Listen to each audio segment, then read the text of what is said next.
BBMP news 9ಗೆ ಸ್ವಾಗತ. ಮೊದಲಿಗೆ ಮುಖ್ಯಾಂಶಗಳು. ನಮ್ ಜಮೀರ್ ಸಾಹೇಬ್ರ ಅಂತ ಅವ್ರನ್ನ ನೋಡಿಲ್ಲ ಸಭಾಧ್ಯಕ್ಷ.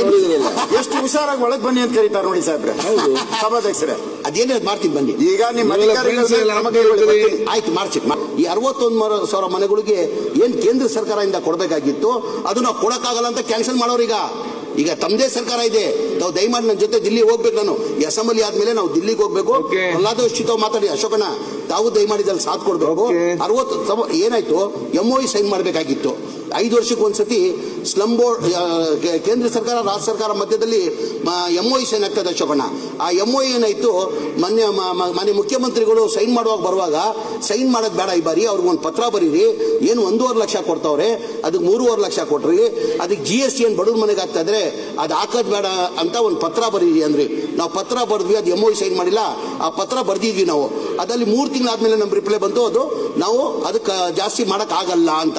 ಆ ಹಿನ್ನೆಲೆ ಏನಾಯ್ತು, ಆ 3 ತಿಂಗಳು ಡಿಫ್ರೆನ್ಸಸ್ ಇದ್ದಿದ್ದ ಕಾರಣಕ್ಕೆ ಏನ್ ಮಾಡಿದ್ದಾರೆ, 61,000 ಮನೆಗಳದು ಏನ್ ಕೇಂದ್ರ ಸರ್ಕಾರದಿಂದ 1.5 ಲಕ್ಷ ಕೊಡ್ತಾರ ಅದು ಕೊಡಕ್ಕಾಗಲ್ಲ ಅಂತ ಒಂದು ಪತ್ರ ಬರೆದಿದ್ದಾರೆ ಅವರು.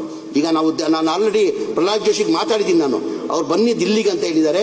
ತಾವೇ ಅಶೋಕ್ ಅವರ ಮುನ್ರತ್ನ ತಾವು ಅಶೋಕ್ ಸಾಹೇಬರು ಬಂದ್ರೆ ಒಂದ್ಸತಿ ಇಲ್ಲಾಂದ್ರೆ 900 ಕೋಟಿ ಹೊರೆ ನಮ್ಮ ಸರ್ಕಾರ ತಿರ್ಗಾ ರಾಜ್ಯ ಸರ್ಕಾರಕ್ಕೆ ಆಗ್ತದೆ. ಅದು ಆಗಾಗ ಪೆಂಡಿಂಗ್ ಇದೆ, ಅದು ಮಾಡಿಸ್ಕೊಡ್ತೀನಿ ನಾನು. ಸಭಾಧ್ಯಕ್ಷರೇ ಹೇಳಿದ್ರಲ್ಲ, ಡೀಟೇಲ್ ಆಗಿ ಹೇಳಿದ್ದಾರೆ ಸಭಾಧ್ಯಕ್ಷರೇ.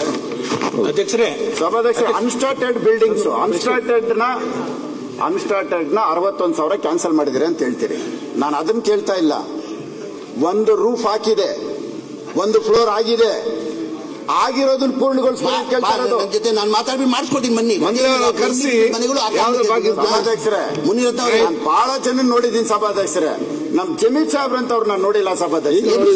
ಎಷ್ಟು ಹುಷಾರಾಗಿ ಒಳಗ್ ಬನ್ನಿ ಅಂತ ಕರೀತಾರೆ ನೋಡಿ ಸಾಹೇಬ್ರೆ. ಹೌದು ಸಭಾಧ್ಯಕ್ಷರೇ, ಅದೇನೇ ಮಾಡ್ತೀನಿ ಬನ್ನಿ. ಈಗ ನಿಮ್ಮ ಆಯ್ತು ಮಾಡ್ಸಿ.